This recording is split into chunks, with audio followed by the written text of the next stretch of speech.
Bismillahirrahmanirrahim. Assalamualaikum warahmatullahi wabarakatuh. Sabahal khair, selamat pagi teman-teman peserta Sibak yang dimuliakan Allah. Saya bersyukur setelah mengikuti respon dari teman-teman peserta sampai pagi ini yang sudah menjawab pertanyaan-pertanyaan sudah lebih dari separuh. Ya. Saya katakan sudah lebih itu menunjukkan suatu optimisme, sebuah kesyukuran ya, bahwa yang sudah merespon sudah lebih dari separuh. Bukan hanya separuh, ya, tapi lebih dari separuh. Saya berhusnudzon bahwa teman-teman yang belum merespon, ini memang ada kendala-kendala yang dihadapi, ada yang karena kesibukan, ada juga yang karena masalah jaringan. Ya, ada beberapa peserta yang mengatakan tinggal jauh di desa, di Banyuwangi, di Blitar, Kediri, dan sebagainya, sehingga tidak mudah juga untuk bisa mengakses atau mengirimkan pesan-pesan. Baik, kita akan masuk ke bagian kedua dari pelajaran ini, masih belum masuk ke ayat. Ya, insya Allah pelajaran ketiga besok akan mulai masuk ke suatu ayat. Hari ini kita masih bicara sedikit tentang hal-hal yang berkaitan dengan pengetahuan bahasa Arab. Yang pertama kita akan bicara tentang sistem pembentukan kata di dalam bahasa Arab. Ya. Jadi ada dua istilah yang dikenal ya, di dalam ilmu sharaf, yaitu ada tasrif lughawi dan tasrif istilahi. Tasrif lughawi itu adalah perubahan kata kerja atau fi'il karena faktor gender, kedudukan, jumlah pelaku, dan lain-lain. Perubahan ini tidak sampai mengubah kelas kata, yaitu tetap merupakan fi'il atau verba.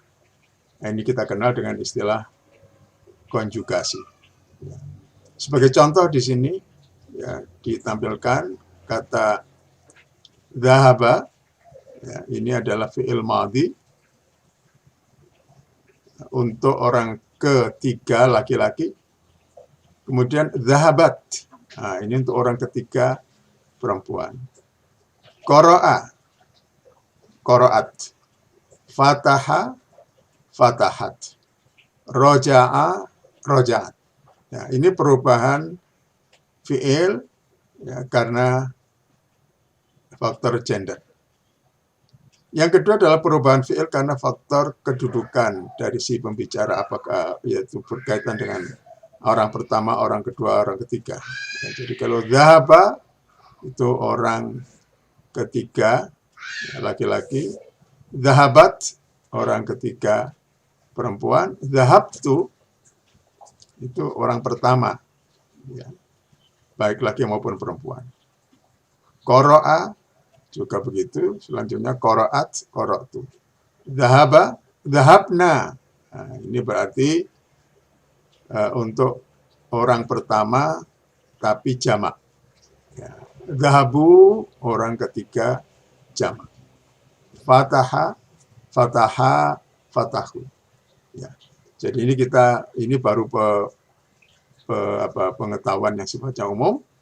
Nanti pelan-pelan kita akan pelajari ini dalam pelajaran-pelajaran berikutnya. Kemudian yang kedua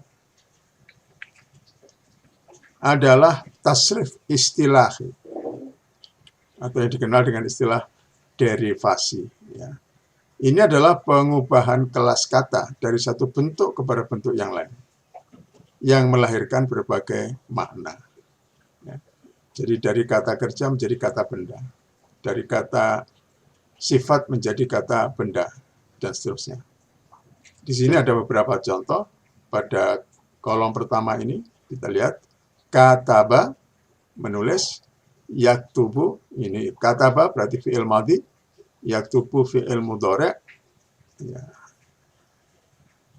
ini sudah mengubah makna, karena kalau fi'il madhi berarti sudah dilakukan, kalau fi'il mudhari' berarti sedang atau akan dilakukan. Kemudian dari situ lahir kata kitabah. Nah, ini nominanya. Kataba menulis, yaktubu menulis, kitabatan tulisan. Katibun adalah penulisnya. Maktabun tempat menulis, yaitu meja. Ya.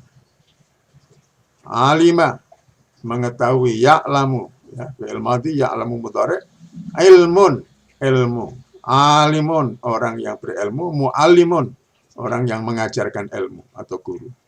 Ya. Begitu seterusnya, ya.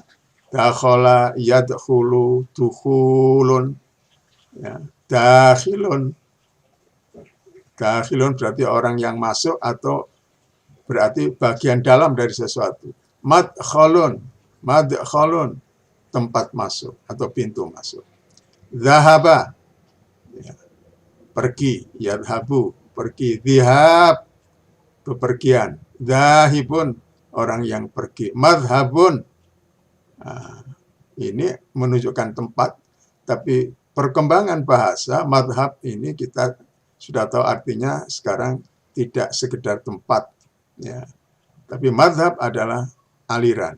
Jadi ini menunjukkan kemana seseorang itu mengalir, artinya mengikuti suatu pandangan. Jadi madhab. Ya.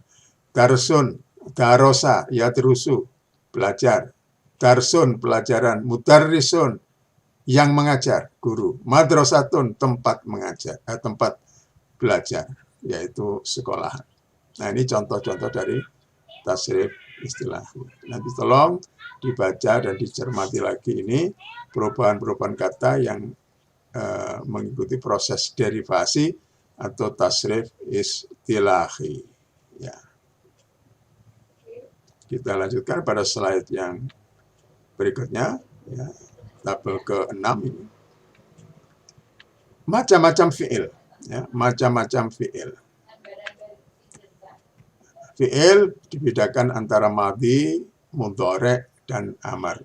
Ya, madhi itu yang telah lalu, mudhari' yang sekarang, dan amar yang amar itu adalah kata perintah. Ya. Fi'il untuk perintah. Contohnya, kalau fi'il madhinya qara'a, mudhari'nya yaqra'u, perintahnya iqra'. Ya, iqra'. Nah, ini pembagian fi'il dari sisi waktu. Kemudian yang kedua, masuk macam-macam fi'il. Ini ada madhi, mudhari', amar, tapi dilihat dari mudzakkar muannasnya. Ya. Maskulin dan feminin. Jadi kalau kata kharaja berarti itu fi'il madhi untuk laki-laki. Mudhari'nya menjadi yakhruju. Amarnya ukhruj. Perhatikan polanya ini, ya.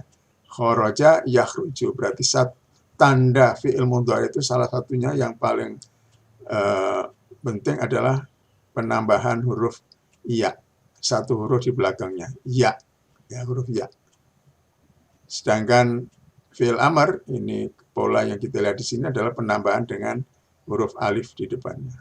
Ya, jadi kharaja, yakhruju, ukhruj. Sementara yang mu'annas, madhinya kharajat, jadi kharaja menjadi kharajat, mudhari'nya dari yakhruju menjadi takhruju. Jadi kalau mudzakkar, fi'il mudhari' itu dimulai dengan ya, sementara kalau mu'annas, fi'il mudhari' dimulai dengan ta. Ya. Perintahnya, mudzakkar ukhruj, mu'annasnya menjadi ukhruji. Ada tambahan ya di belakangnya. Ya. Jadi di dalam Quran misalnya kita temukan idhab ila fir'auna, pergilah kamu ke Fir'aun, ya, idhab. Ya. Tapi kalau yang diperintah untuk mu'annas menjadi idhabi, ya, idhabi. Nah, seperti ukhruj menjadi ukhruji, idhab menjadi idhabi. Ya.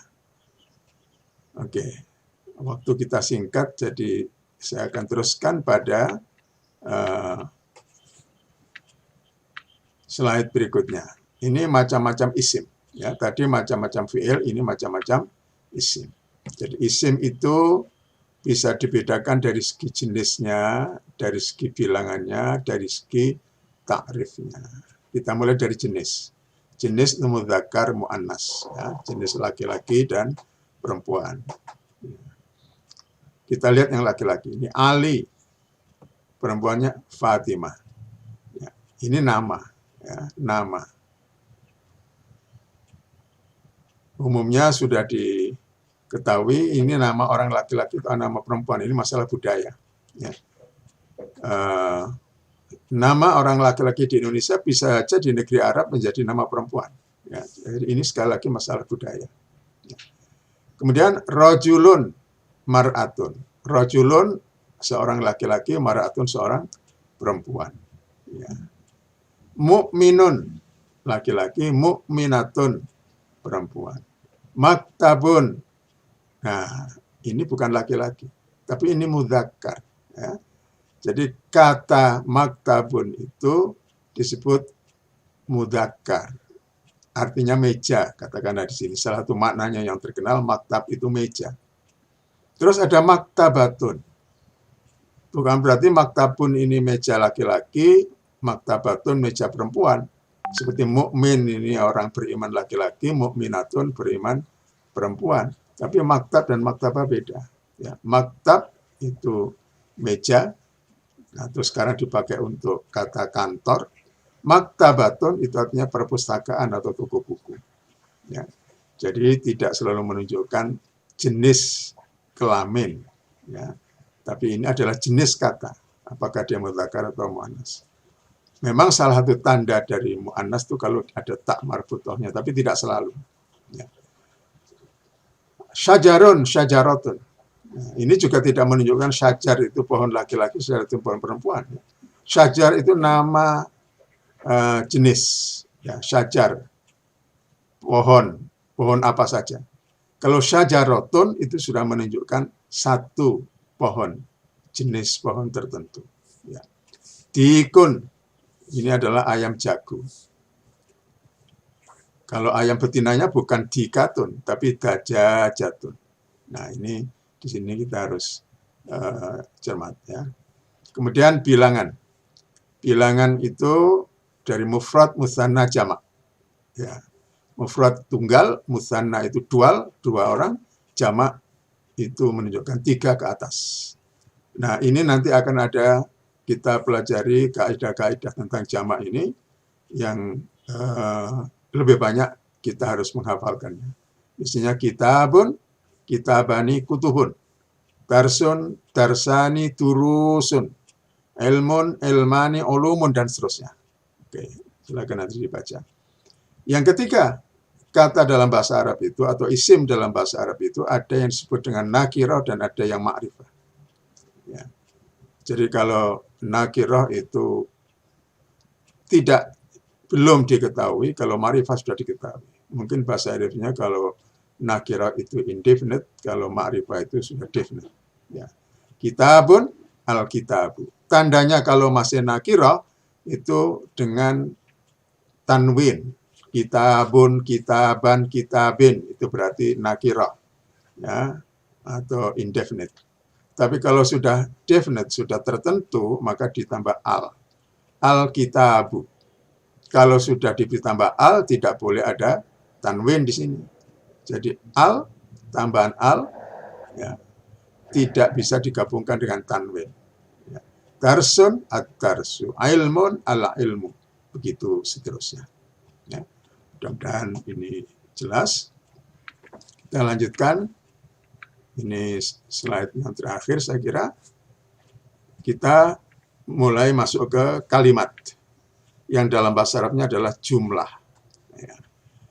Kalimat atau jumlah dalam bahasa Arab itu dibedakan menjadi 2 saja. Yang ini adalah jumlah ismiyah, ini adalah jumlah fi'liyah. Jadi ini kalimat nomina, ini kalimat verba. Ya. Kalimat nomina atau jumlah ismiyah itu adalah kalimat yang dimulai dengan isim. Ya, sementara kalau jumlah fi'liyah atau kalimat verba itu kalimat yang dimulai dengan fi'il, ya, atau verba. Jadi kalau ismiyah dimulai dengan nomina, kalau fi'liyah dimulai dengan verba. Nah, contohnya Muhammadun yakra'ul Qur'an. Ini jumlah apa? Jumlah ismiyah, kalimat nomina. Mengapa? Karena dimulai dengan Muhammad. Ya, dimulai dengan Muhammad. Ya. Sementara contoh kedua, yakra'u Muhammad al-Qur'an. Ini jumlah fi'liyah atau kalimat verba. Karena dimulai dengan fi'il, yakra'. Ya. Jadi sederhana sekali untuk membedakan jumlah fi'liyah dan jumlah ismiyah, yaitu dimulai dengan fi'il atau dimulai dengan isim. Kemudian yang kedua, ada kalimat aktif, ada kalimat pasif. Ya, istilahnya dalam bahasa Arab, kalimat aktif itu bunya lil ma'lum. Sementara kalau kalimat pasif disebut bunya lil majhul. Contohnya, kalau kalimat aktif, qara'a Abdullah al-Qur'ana. Abdullah membaca Al-Qur'an. Jadi di sini ada lengkap fiilnya, ya, verbanya, fa'ilnya, pelakunya, Al-Qur'an, objeknya. Lengkap, jadi ada kata kerjanya, ada pelakunya, ada maf'ul bihnya atau objeknya. Sementara kalau kalimat pasif, itu hanya ada objek yang disebut. Jadi, quri al-Qur'an. Ini Abdullah membaca Al-Qur'an. Kalau quri al-Qur'an berarti Qur'an dibaca. Tidak disebutkan siapa yang membaca. Nah, ini kalimat pasif. Nah, saya kira ini yang bisa saya sampaikan untuk pelajaran pagi ini. Dan ini latihannya, silakan dilihat, ya, tidak terlalu sulit, ya, saya kira cukup jelas untuk dibaca. Untuk yang latihan kemarin, sebagian ada yang mungkin berbeda dalam memahami, ya. Jadi ada yang membuat sampai ada yang 9 ayat, itu yang diminta, tapi ada juga yang masing-masing 3, jadi 9 kali 3, 27. Tapi yang paling hebat itu ada peserta, ya, teman kita yang sampai membuat 72 ayat. Karena setiap fi'il yang jumlahnya 8 di situ, itu dibuat 3. Demikian juga isim, demikian juga harafnya. Nah, ini adalah kerjaan yang luar biasa. Mudah-mudahan Allah memberkati dan melimpah ruahkan rahmatnya dan maghfirahnya untuk kita semua di bulan suci Ramadan ini. Wallahul hadi ila sawa'is sabil. Wassalamualaikum warahmatullahi wabarakatuh.